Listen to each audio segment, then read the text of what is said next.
Hello students, now we are going to start the topic word problems of division. See here, किस type के questions आप division में देखेंगे. A question is, by what number should -44 upon 9 be divided to get -11 by 3? By what number should -44 by 9 be divided? ये -44 upon 9 को हम किस number से डिवाइड करें कि हमें -11 by 3 मिल जाए. ठीक है, सो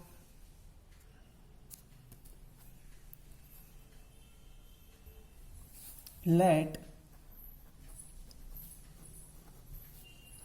the number be x. हमने क्या कंसिडर कर लिया कि वो नंबर x है. सो -44 upon 9 divided by this number x, and when we will divide that -44 upon 9 by x, then what we will get? We will get -11 by 3. Okay, जैसा कि question में हमें गिवन है. फिर क्या किया? -44 अपॉन 9 डिवाइडेड बाय x के upon में कुछ नहीं है, मतलब 1 है, क्योंकि हमें उसे रैशनल नंबर के फॉर्म में लिखना है और जिसके डिनोमिनेटर में कुछ नहीं होता है वहां हम 1 लगा देते हैं. ठीक है, अब आप देखिए, बिकॉज ये दोनों number -44 upon 9 and x upon 1, ये दोनों रैशनल नंबर एक दूसरे से डिवीजन के साथ जुड़े हुए हैं. सो आपको पता है कि इसे सॉल्व करते समय हम डिवीजन का साइन रिप्लेस करते हैं मल्टीप्लाई से, और जो सेकंड नंबर होता है उसको हम रेसिप्रोकल कर देते हैं. ये आपको लास्ट वीडियो में मैं समझा चुका हूं. अब देखिए, क्योंकि मुझे x फाइंड आउट करना है इसलिए मुझे x की वैल्यू एक तरफ अकेले रखनी होगी, इसलिए इस -44 अपॉन 9 को इक्वल के दूसरी साइड भेजना पड़ेगा. सो -44 अपॉन 9 इस 1 अपॉन x के साथ मल्टीप्लाई साइन के साथ जुड़ा हुआ है, इसलिए जब इसे इक्वल के दूसरी तरफ भेजेंगे तो ये -11 बाय 3 के साथ डिवीजन के साथ जुड़ जाएगा. सो देखिए, 1 by x as it is, that equal sign as it is, -11 by 3 as it is. Okay, ये तीनों चीजें जैसी हैं वैसी रहेंगी. -44 अपॉन 9 मल्टीप्लाई में है, हमने इक्वल के उस तरफ भेजा तो कहाँ चला गया? डिवीजन में चला गया. क्योंकि ये मैथमेटिक्स का रूल है कि किसी भी इक्वेशन में आप एक साइड से दूसरी साइड जब भेजते हो किसी वैल्यू को, तो वो अगर पॉजिटिव है तो वो निगेटिव हो जाती है, निगेटिव है तो पॉजिटिव हो जाती है, मल्टीप्लाई में है तो डिवीजन में चली जाती है, और अगर डिवीजन में है तो मल्टीप्लाई में चली जाती है. So that 1 by x will be as it is, and when we will solve this both the numbers, so that division sign will replace by multiplication sign, and the second number -44 upon 9 will be reciprocal. So it will be 9 upon -44. ठीक है, अब आप देखिए 1 by x will be as it is. अब यहां पर -11 by 3 into 9 upon -44 है. सो क्योंकि 3 और -44 डिनोमिनेटर में है और -11 और 9 न्यूमरेटर में है, तो हम क्या करेंगे? माइनस से माइनस हम कैंसिल कर देंगे, और 11 1 जा 11, 11 4 जा 44, 3 1 जा 3, 3 3 जा 9. हम इसे सिंप्लीफाई कर लेंगे. जब हमने इसे सिंप्लीफाई किया, सो न्यूमरेटर में 1 into 3 and in the denominator 1 into 4. Okay, that 1 into 3 and 1 into 4. Minus से माइनस तो कैंसिल हो गया था. सो 1 by x is equal to 3 by 4. But हमें तो x फाइंड आउट करना है. क्यों? क्योंकि हमने जिस नंबर से डिवाइड किया था वो नंबर तो x है, 1 by x नहीं है. सो हमें अगर x लेकर आना है तो हमें इस नंबर को क्या करना पड़ेगा, रेसिप्रोकल करना पड़ेगा। सो अगर 1/x को हम रेसिप्रोकल करेंगे तो इक्वल में उसकी वैल्यू भी रेसिप्रोकल होगी। तो हम इसको रेसिप्रोकल जब करेंगे तो ये x/1 बन जाएगा और ये 3/4 से 4/3 हो जाएगा। So this is the answer. So students, the next question is by what number should -8/15 be multiplied to get 24? By what number, किस नंबर से should -8/15 be multiplied, यानी इस -8/15 में आप किस नंबर से मल्टीप्लाई करोगे कि आपको 24 मिल जाएगा। Okay, so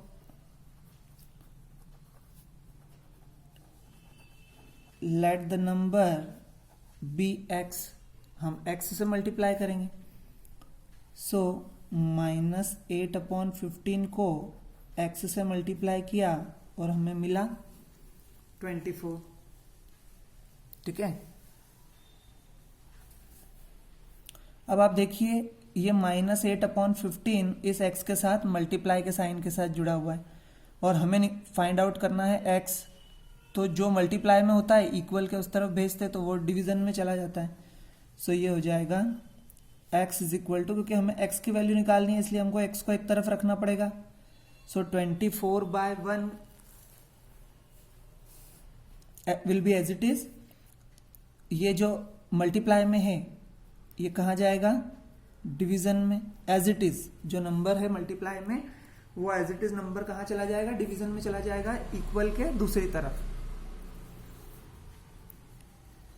then x is equal to 24/1। आपको पता है आप डिवीजन को सॉल्व कैसे करते हैं। आप दो रैशनल नंबर्स के डिवीजन को सॉल्व करने के लिए आप डिवीजन के साइन को मल्टीप्लाई से रिप्लेस करते हैं और सेकंड नंबर को रेसिप्रोकल कर देते हैं। ये मेथड है। So x is equal to 24/1 into 15/-8। 8 1 जा 8, 8 3 जा 24। So x is equal to 3 into 15/1 into -1। Okay, so it will be 45/-1 और डिनोमिनेटर में 1 को लिखना ज़रूरी नहीं होता है, इसलिए x इज इक्वल टू ये माइनस साइन के साथ 45 आ जाएगा। It means what, that the final answer is -45। आप जब -8/15 को आपके आंसर -45 से मल्टीप्लाई करोगे तो आपको क्या मिलेगा, 24 मिलेगा। आप अपना आंसर भी चेक कर सकते हो।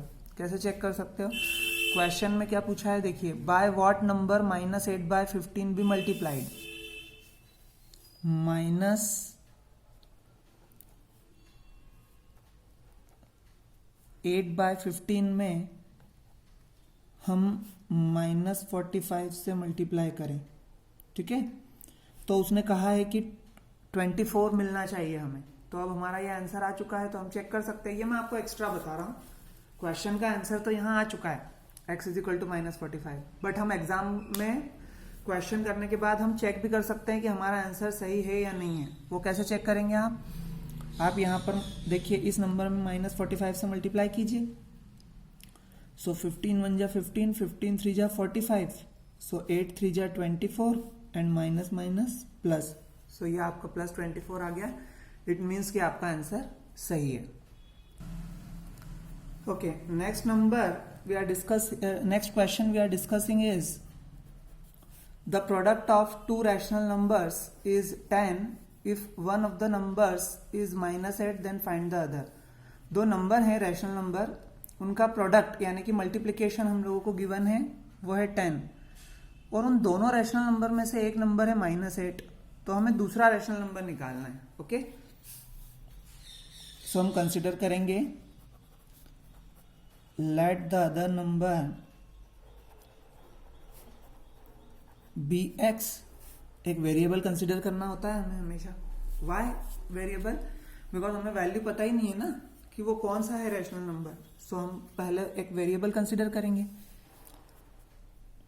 अब आप देखिए कि उन दोनों नंबर्स में से वो दो नंबर रहेंगे, first number into second number, और उन दोनों का प्रोडक्ट कितना है? 10 है। अब उसमें से एक नंबर गिवन है, वो है -8, और सेकेंड हमने कंसिडर किया है x और इज इक्वल टू +10, सॉरी दूसरा नंबर 10 है। तो हमें इस x की वैल्यू निकालनी है, और अगर ये x हमें निकालना है तो -8 इस x के साथ मल्टीप्लाई में है, तो कहाँ चला जाएगा? डिवीजन में चला जाएगा।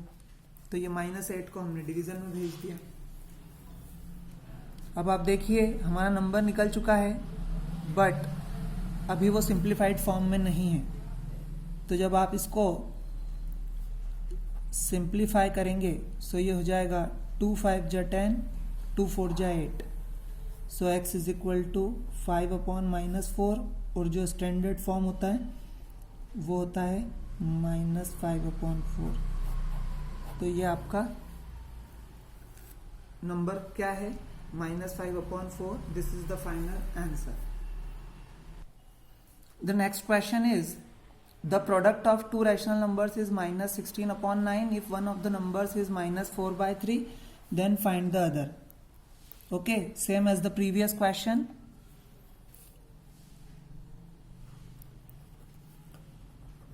let the other number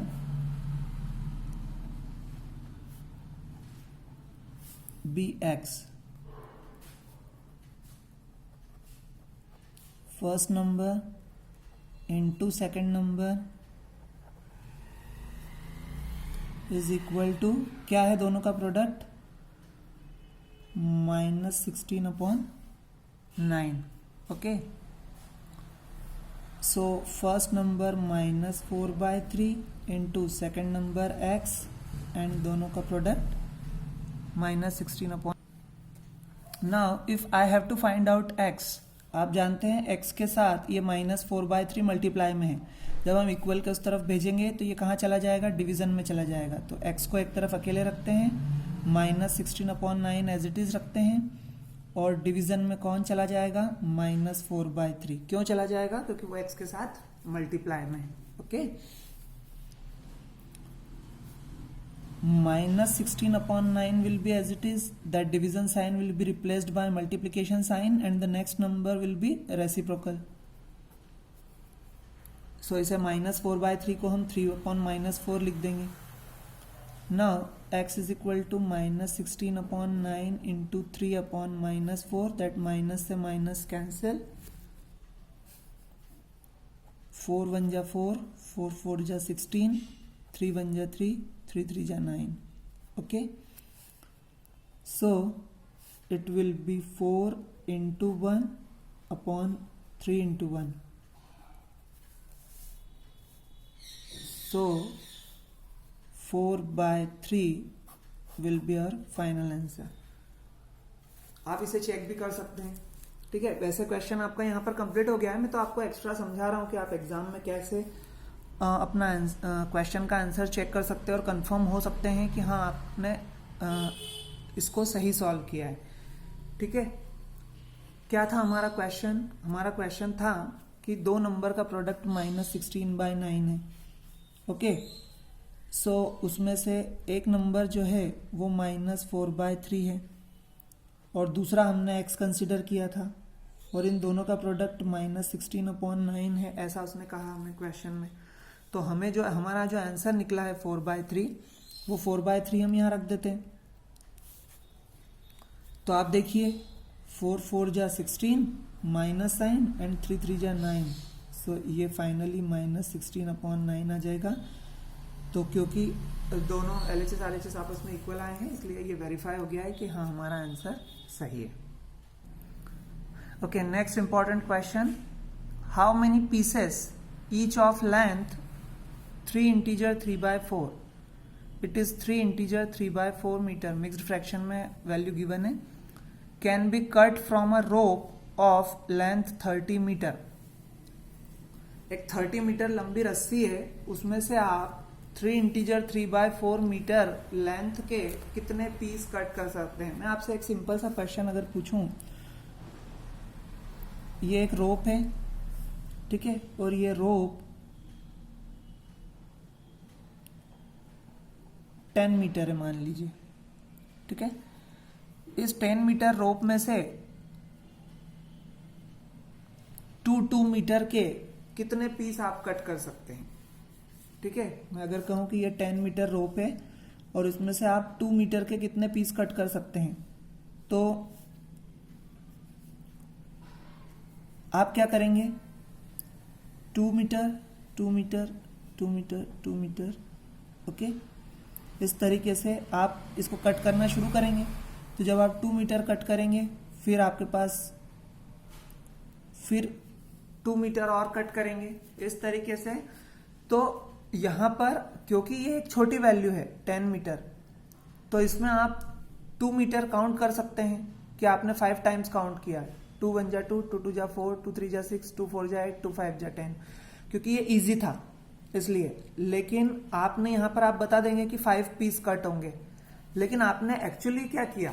आप ग्रेटर वैल्यूज के लिए क्या करेंगे? आप यहाँ पर जो टोटल 10 मीटर है ये पूरा है, और आप देखिए आप इसको छोटे छोटे पीस में कट कर रहे हैं।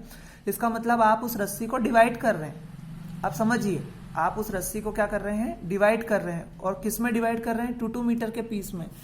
तो आपने पूरे 10 मीटर को 2 मीटर के पीस से क्या कर दिया? डिवाइड कर दिया। किसको डिवाइड किया? 10 मीटर को। और किससे डिवाइड किया? 2 मीटर के पीस से डिवाइड किया। सो ये 2 5 जा 10, आपका 5 आंसर आ गया कि आपके 5 पीस निकलेंगे। तो आप एक्चुअली क्या कर रहे हो? डिवाइड कर रहे हो। तो यहाँ पर भी आपको कोई भी क्वेश्चन में कैसी भी वैल्यू दी हुई हो, आपको सिर्फ ये सोचना है कि आप किसको डिवाइड कर रहे हो? 30 मीटर रोप को डिवाइड कर रहे हो। और किस में डिवाइड कर रहे हो? आप 3 इंटीजर 3 by 4 मीटर के पीस में डिवाइड कर रहे हो।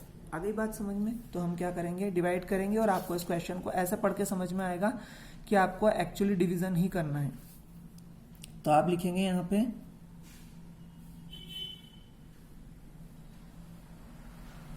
Given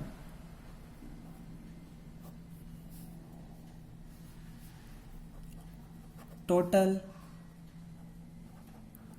length of rope is equal to 30 metre,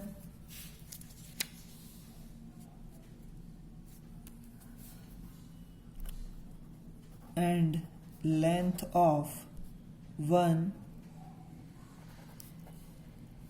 small piece is equal to 3 integer 3 by 4 metre.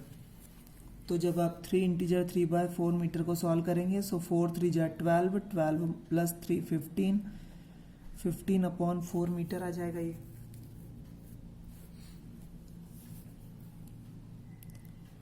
So number of pieces is equal to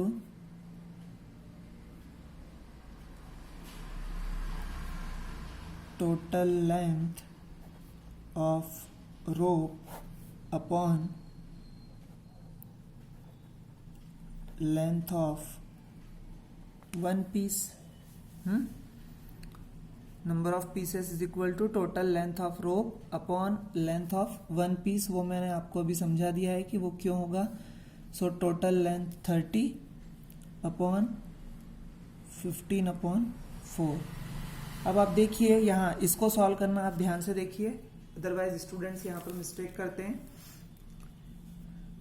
आप देखिए हम किसको डिवाइड कर रहे हैं? हम 30 को डिवाइड कर रहे हैं, और ये बीच में न्यूमरेटर अपॉन डिनोमिनेटर के बीच का जो डिवीजन का साइन होता है वो है। और डिवीजन में यानी दैट 15 अपॉन 4 कंप्लीटली क्या है? डिनोमिनेटर है। तो इस न्यूमरेटर को जब रैशनल नंबर के फॉर्म में लिखेंगे, तो आप देखिए ये अभी नॉर्मल इंटीजर के फॉर्म में है, तो अगर इसके अपॉन में कुछ नहीं है, मतलब मैं 1 लिख सकता हूँ। सो 30 अपॉन 1 हो जाएगा। और जो डिनोमिनेटर है वो 15 अपॉन 4 है। आप यहाँ पर ये डिफरेंस समझिएगा कि कि 30 कंप्लीटली न्यूमरेटर है और 15/4 कंप्लीटली डिनोमिनेटर है। तो न्यूमरेटर को मैंने रैशनल नंबर के फॉर्म में लिख दिया, और अब ये दो रैशनल नंबर है और इनके बीच डिवीजन का साइन है, तो इनके बीच के डिवीजन को आप कैसे सॉल्व करते हैं ये आपको पता है। So number of pieces is equal to ये 30/1 एज इट इज, डिवीजन का साइन जो है वो मल्टीप्लाई से रिप्लेस हो जाएगा, और 15/4 है वो 4/15 हो जाएगा, रेसिप्रोकल हो जाएगा।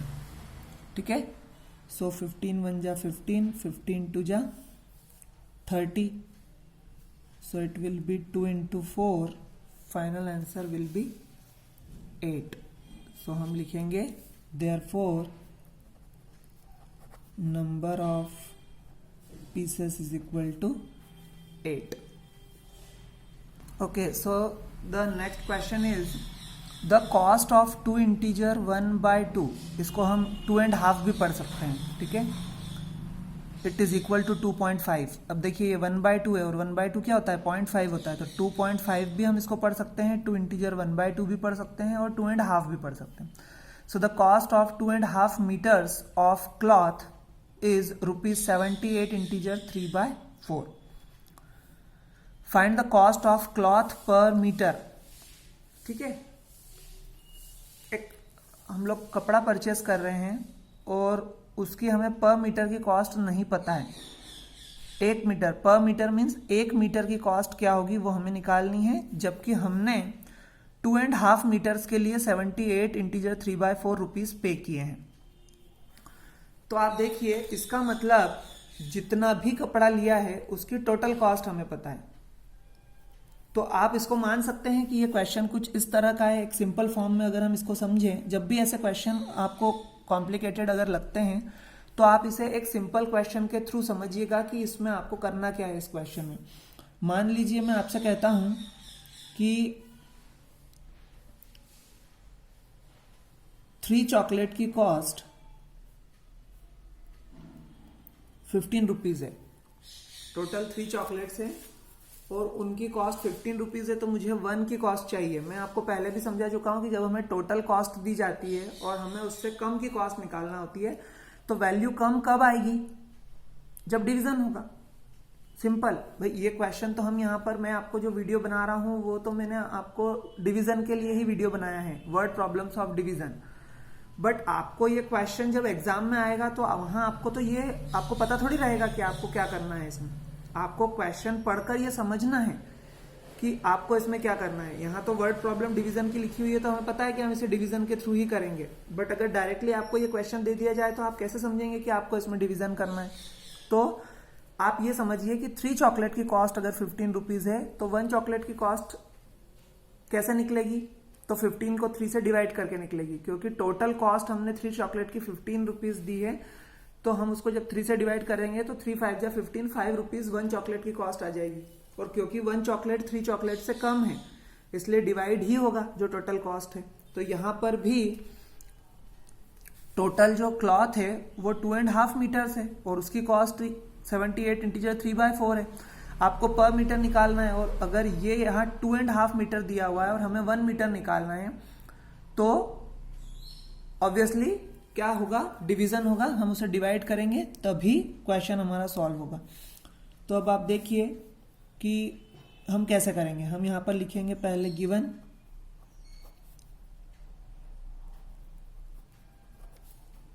Total cost of 2 integer 1/2 metres cloth is equal to 78 integer 3/4।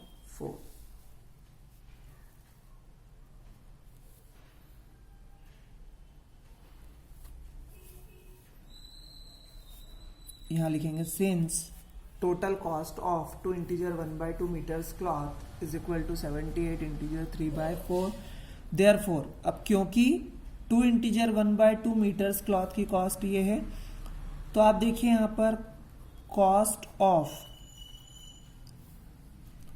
इस 2 इंटीजर 1/2 मीटर के साथ में यहां पर कोई भी वैल्यू नहीं है, मतलब 1 है, क्योंकि मैं 2 इंटीजर 1/2 में 1 का मल्टीप्लाई भी करूंगा तब भी वैल्यू वही रहेगी। तो क्या मैं यहाँ पर अगर मैं 1 मीटर को एज इट इज रखता हूँ, यहाँ पर cost of 1 metre cloth is equal to ये 78 इंटीजर 3/4 तो एज इट इज रहेगा। और आप यहाँ पर देखिए ये 1 मीटर के साथ ये 2 इंटीजर 1/2 मीटर्स जो है ये मल्टीप्लाई में है। देखिए यहाँ पर इसमें कुछ नहीं है, यहाँ पर मतलब मैंने मल्टीप्लाई 1 किया है। तो इस मल्टीप्लाई को जब मैं इक्वल के उस तरफ भेजूंगा तो ये कहाँ चला जाएगा, डिवीजन में चला जाएगा। 2 इंटीजर 1/2 कहाँ चला जाएगा, डिवीजन में चला जाएगा। ठीक है, बस आपको ये स्टेप ध्यान में रखना है, फिर आगे आपको सॉल्व करना आता है कि आपको उसको कैसे सॉल्व करना है। क्योंकि ये 2 इंटीजर 1/2 मल्टीप्लाई में है, इसलिए वो कहाँ चला जाएगा, डिवीजन में चला जाएगा। ये मैथमेटिक्स का रूल है कि जो मल्टीप्लाई में होता है वो इक्वल के उस तरफ डिवीजन में जाता है। 78 integer 3/4 as it is, that division is replaced with multiplication sign. But अभी नहीं, अभी हम पहले इसे रैशनल नंबर के फॉर्म में लिख लेते हैं पहले, क्योंकि उसको रेसिप्रोकल करना होगा। So that when I will multiply 78 by 4, then I will get 312, और ये 312 में जब ये 3 प्लस होगा upon 4 divided by 2 2 4 plus 1 upon 2, सो ये हो जाएगा 315 अपॉन 4 डिवाइडेड बाय 5 अपॉन 2। ये हमने इसको मिक्स्ड फ्रैक्शन को सॉल्व कर लिया है। Now after solving mixed fraction we will apply the method that 315 upon 4 will be as it is and division is replaced with multiplication sign and it will be 2 upon 5, reciprocal हो जाएगा। अब आप देखिए 315 upon 4 into 2/5, जब हम solve करेंगे तो 5 1 जा 5, 5 6 जा 30, फिर 5 के पहले 1 लगेगा, सो 15, 3 5 जा 15, सॉरी 5 3 जा 15 एंड 2 1 जा 2, 2 2 जा 4। सो जब आपने इसको सॉल्व किया तो ये आया 63 इंटू 1 अपॉन 2 इंटू 1, सो 63 अपॉन 2। क्वेश्चन में आपको जो वैल्यूज दी हुई थी वो वैल्यूज आपको मिक्स्ड फ्रैक्शन में दी हुई थी, तो आपको ये आंसर भी मिक्स्ड फ्रैक्शन में ही लिखना चाहिए। Although this answer is also right, ये भी आंसर सही है, बट आप मिक्स्ड फ्रैक्शन में लिखेंगे तो ज्यादा अच्छा होगा। अब आप मुझे बताइए कि हमने जो स्टेटमेंट लिखा था वो क्या लिखा था, कॉस्ट ऑफ 1 मीटर क्लॉथ। और क्योंकि ये कॉस्ट है, ठीक है, क्योंकि ये कॉस्ट है, और मैंने आपको बताया था कि जब भी हम स्टेटमेंट लिखते हैं वर्ड प्रॉब्लम्स में, तो आपको जो वैल्यू फाइंड आउट करनी है, आपको उसी से, जो चीज आपको फाइंड आउट करनी है, आपको उसी से स्टेटमेंट की शुरुआत करनी है। आपको यहाँ पर क्वेश्चन में कहा था फाइंड द कॉस्ट, तो हमें क्या निकालनी थी, कॉस्ट निकालनी थी। तो आपने देखिए स्टेटमेंट की शुरुआत भी कॉस्ट से ही की, since cost of 2 integer 1/2 metres of cloth. ठीक है, तो आपको स्टेटमेंट की शुरुआत वहीं से करना है। तो ये जो अभी 63/2 निकला है, क्योंकि ये कॉस्ट है इसलिए इसकी यूनिट लगेगी रुपीज, बट हम फाइनल आंसर में रुपीज यूनिट लगा देंगे। पहले हम इसे मिक्स्ड फ्रैक्शन में सॉल्व कर लेते हैं। मिक्स्ड फ्रैक्शन में बनाने के लिए क्या करना होता है, 63 डिवाइडेड बाय 2 है, आप इसे डिवाइड कीजिए, 2 3 जा 6, 2 1 जा 2 और रिमाइंडर आया 1। तो आप हम क्या करते हैं, जो कोशेंट आता है उसे हम यहाँ लिख देते हैं, फिर जो रिमाइंडर होता है वो न्यूमरेटर में और जो डिवाइजर है वो डिनोमिनेटर में। ओके, सो 31 इंटीजर 1/2 यानी 31.5 रुपीज का 1 मीटर क्लॉथ है। ठीक है, तो आप फाइनल आंसर क्या लिख देंगे यहाँ पे, therefore cost of 1 metre cloth is rupees 31 integer 1/2।